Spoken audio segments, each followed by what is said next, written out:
శ్రీశ్రవణ ఛానల్‌కి చిన్నారులందరికీ, శ్రోతలందరికీ కూడాను మరొక్కసారి స్వాగతం. ఈరోజు మనం 83వ శ్లోకం చెప్పుకోబోతున్నాం సౌందర్య లహరిలో. అమ్మవారిని రూపాన్ని వర్ణిస్తూ మనం నిన్న మోకాళ్ళకి సంబంధించిన విషయాన్ని చెప్పుకోవడం జరిగింది. ఈరోజు మనం అమ్మవారి జంఘికలు వాటి గురించి చెప్పుకోబోతున్నాం మనం. ముందుగా సంస్కృత శ్లోకాన్ని విందాం.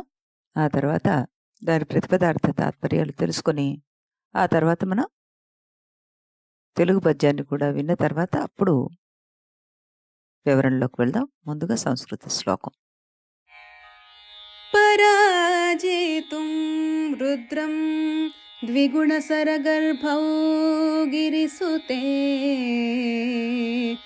నిషంగౌ జంఘేతే విషమవిశిఖో బాఢమకృత యదగ్రే దృశ్యంతే దశసరఫలాః పాదయుగళీ నఖాగ్రచ్ఛద్మానః సురమకుటసాణైకనిశితాః.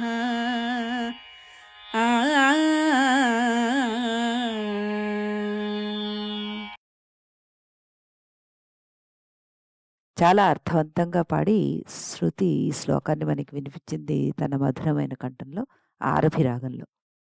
ఆ అమ్మాయికి అనేక ఆశీస్సులు అందిస్తూ ఇప్పుడు మనం దీనికి సంబంధించిన ప్రతిపదార్థాన్ని విందాం.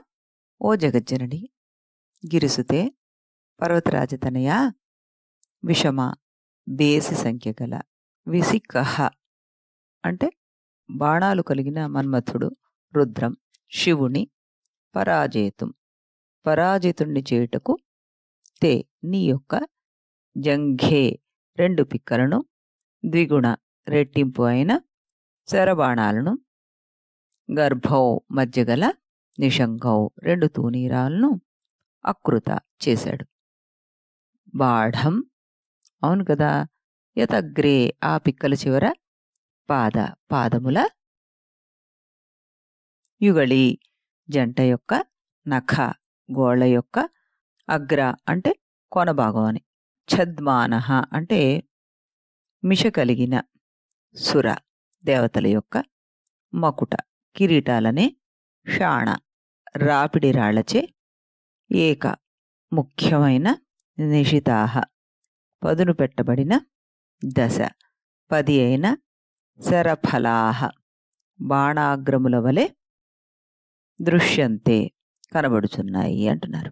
ఇప్పుడు దీని తాత్పర్యాన్ని విందాం మనం. తాత్పర్యంలో ఏం చెప్తున్నారు? ఓ జగజ్జనని, మన్మధుడు శివుణ్ణి జయించడానికి తన 5 బాణాలను 10 చేసుకున్నాడు.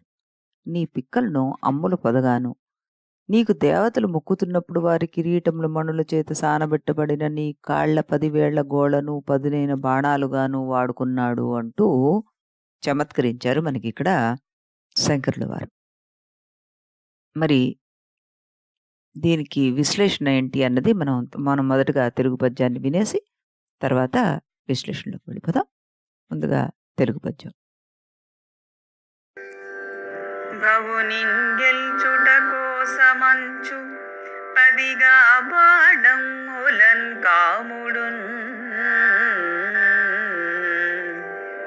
భవదీయం బగు జంఘతూణములలో పట్టించే కాకున్న శాంభవి నీ పాదనఖంబులొప్పునే సుపర్వాణోత్వచూడామణి చవిమశాణములంటి అంటి దశలక్ష ప్రాభవాగ్రములన్.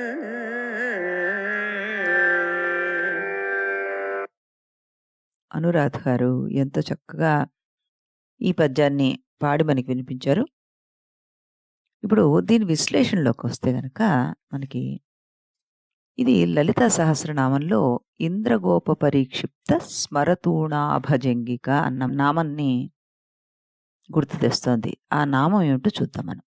ఇంద్రగోపాః ప్రావృషేణ్యాః ఆరక్తతమాః కృమి విశేషాః తైః పరితః క్షిప్తౌ ఖచితౌ యౌ స్మరస్య కామరాజస్య తూణౌ నిషంగౌ తాభ్యాం తుల్యే జంఘే ఏవ జంఘికే యస్యాః యది తైః ఖచితౌ స్యాతాం తదోపమా సంభావ్యేతి అత్యుపమాయాం అభూతత్వాంసధ్వనిః అన్నారు. అంటే ఏమిటి ఇక్కడ? వర్షాకాలం నందు పుట్టేటి ఎర్రని రంగు గల ఆరుద్ర పురుగుల చేత చెక్కబడిన మన్మధుని పొదలతో సమానమైన పిక్కలు కలది. అభూతోపమాధ్వని అన్నది వచ్చింది. త్రిపుర సుందరి పిక్కలు ఎర్రగా ప్రకాశిస్తున్నాయి. మన్మధుని పుష్పబాణాలుంచే అమ్ముల పొదవలే ఉన్నాయని భావం అక్కడ. ఇంద్ర అంటే అక్కడ మనం పరమ ఐశ్వర్యము, మోక్షము అని తీసుకోవాలి. గోప అంటే రక్షించునిది అని తీసుకోవాలి. స్మర అంటే చింతింపదగిన అని, తూణ అంటే పూర్ణార్థకం అని, జంఘిక అంటే జని ప్రాదుర్భావే పుట్టుక, ఇలాంటి అర్థాన్ని గ్రహిస్తే మోక్షం ఇచ్చి రక్షించేది, స్మరణ మాత్రం చేత కోరికలను పూరించే ప్రకాశావిర్భావం కలది అన్న గ్రహింపు మనకి ఇందులో వస్తుందన్నమాట. అమ్మవారి నామాలు ఒక్కొక్కటి ఎంత అంతరార్థాన్ని కలిగి ఉన్నాయో మనకి ఇందులో గోచరిస్తోంది. శంకరాచార్యుల వారు సౌందర్యలహరిలో అమ్మవారి పిక్కలను ఈ అమ్ముల పొదలతోటి పోల్చారు. ఎందుకంటే ఈ ఆరుద్ర పురుగులు గురువింద గింజల్లాగా ఎర్రగా ఉండి అమ్ముల పొదల మీద పొదగబడి ఉన్నాయి అంటే చూడ్డానికి ఒక దగ్గరగా ఉన్నప్పుడు చాలా అందంగా కనబడతాయట. అందుకని దాంతో పోల్చారు. అమ్ముల పొదలో బాణాలు ఉండాలిగా అంటే ఒక్కొక్క కాలికి ఆవిడకి పిక్క కింద ఉన్న ఆ పాదం యొక్క 5 వేళ్లే ఆ బాణాలని అన్నారు. ఆ మన్మధుడు ఉపయోగించేది 5 బాణాలే కదా అంటే సామాన్యుల మీదకి 5 బాణాలు చాలు గాని అసామాన్యుడైన శంకరుణ్ణి జయించాలి అంటే రెట్టింపు బాణాలు ఉండాలి. 10 బాణాలను 2 అమ్ముల పొదల్లో 5 చొప్పున పెట్టుకుని శంకరుడిపైకి యుద్ధానికి వెళ్ళాట ఆయన. అయితే బాణాలకు చివర సానబెట్టబడిన ములుకుల్లా ఉండాలి కదా అంటే వేళ్ల గోళ్లు చూడండి, అవి సకల దేవతామూర్తులు అమ్మవారికి శిరస్సు వంచి నమస్కరిస్తున్నప్పుడు వారి కిరీటాలకు ఉన్న రత్నాల చేత అమ్మవారి గోళ్లకు సానబెట్టబడ్డాయి అంటూ చక్కటి ఉపమానం చెప్పారు. ఇక్కడ ఇంద్రగోపము అంటే మంత్రవర్ణాలు, బాణము అంటే మంత్రము, తూనీరము అంటే అమ్ముల పొద. అందులో అటువంటి బాణాలు పరమేశ్వరి ఆవిర్భవించినప్పుడు వరుణుని తేజస్సుతోటి ఇవి ఏర్పడ్డాయి అంటారు. అందుచేతే దీన్ని మహామంత్ర సంపుటమైన మహాపాదుక అంటూ భావిస్తారనమాట. దాని మంత్రం మనకి షడాన్మాయాస్తః మంత్రాణాం సారభూతం పరాం శివాం ద్వాదశభిః మహామాత్రైః ఉచ్చారే దుర్గపాదుకం అంటారు. అంటే ఇంద్రుడు, గోప, స్మర, జంగిక పరమైశ్వర్యము, మోక్షాన్ని కలిగించేది, రక్షించేది, చింతింపదగినది, పుట్టించినది. ఈ రకంగా చూస్తే మోక్షం ఇచ్చి రక్షించే దేవత అని మనకి అర్థం తెలుస్తుందన్నమాట అందులో. ఇప్పుడు మనం శ్లోక విశ్లేషణలో కనుక వెళ్తే మనకి ఇందులో ఈ అమ్మవారి పిక్కల్ని తూనీరాళ్లతోటి ఎందుకు పోల్చారు అన్నది మనం చూస్తే గనకట, ఈ పిక్కలు దృఢత్వం కలిగి ఉంటాయి. మనిషికి నడక వేగానికి, పరుగుకి అవి ఎక్కువ సహకరిస్తాయి అన్నది మన అందరికీ తెలిసిందే. లేడికి కాళ్ళ పిక్కల దగ్గర బలం ఉంటుంది. ఇది దాని వేగానికి కారణం అన్నమాట.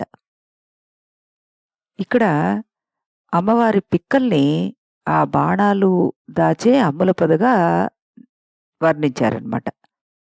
ఎందుకంటే పైన కొంచెం లావుగా ఉండి కింద యాంగిల్స్ దగ్గరికి వచ్చేసరికల్లా సన్నబడుతుంది కాబట్టి దానికి ఆ రూపుని వర్ణించారు. అయితే ఇక్కడ ఆయన ఉద్దేశం బాణము వేగానికి, లక్ష్యానికి, గురికి చిహ్నం అని చెప్పడం అన్నమాట.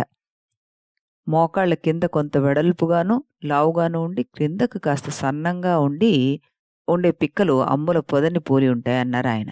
ఈశ్వరుణ్ణి తన 5 బాణాలతోటి గెలవాలనుకున్న ఈ మన్మధుడు ఈ అమ్మవారి కాళ్ల పిక్కలను తన అమ్ముల పొదగా మార్చి అమ్మవారి కాళ్ల వేళ్లను తన బాణాలుగా చేసుకొని ఆ బాణాలకు ములుకులుగా నిరంతరం ఆ తల్లి పాదాలకు తమ వజ్రఖచిత కిరీటాలతోటి మొక్కే దేవతల కిరీటాల్లోని మణిమాణిక్యాలతోటి ఆ గోళ్ళు పదురుబెట్టబడి ఉన్నాయి కాబట్టి వాటిని మార్చుకున్నాడు అంటూ ఆయన తన కవితా శైలిని చూపించారు ఇక్కడ.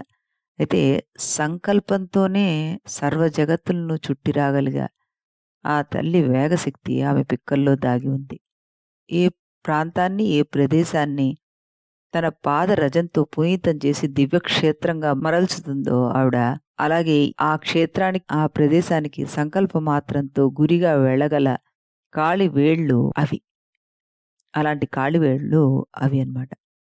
ఏ భక్తులను పరీక్షించదలుచుకుందో, ఏ దుష్టులను శిక్షించదలుచుకుందో వారి పాలిటి బాణపు ములుకులు ఆ తల్లి గోళ్ళైతే, మహాయోగీశ్వరుడైన ఈశ్వరుని మనస్సు శృంగార రస ప్రపూర్ణమై తారకాసుర వధ జరగడానికి, పుత్రోత్పత్తి జరగాలి కనుక మన్మధుడు అమ్మవారి కాలి పిక్కలనే తన అమ్ములు పదగా మార్చుకొని వేళ్లను బాణాలుగా, గోళ్లను బాణపు ములుకులుగా చేసుకున్నాడు అంటూ ఆచార్యుల వారు ఇక్కడ ప్రస్తావించారు. ఆ తల్లి పాద నఖాల్ని ఆశ్రయించినా చాలు ఈశ్వరుని సన్నిధికి మనల్ని అవి చేరుస్తాయని దీనిలో అంతరార్థంగా మనం అర్థం చేసుకోవాలన్నమాట.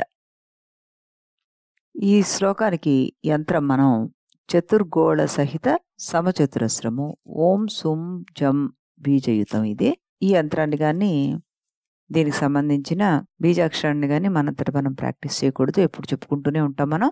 అలాగే ఈ శ్లోకాన్ని పఠిస్తే మాత్రం సైన్య స్తంభన జరుగుతుంది అంటూ చెప్తూ ఉంటారనమాట. మళ్ళీ మనం రేపు మరొక శ్లోకంతో ఇదే ఛానల్లో కలుద్దాం. అంతవరకు సెలవు.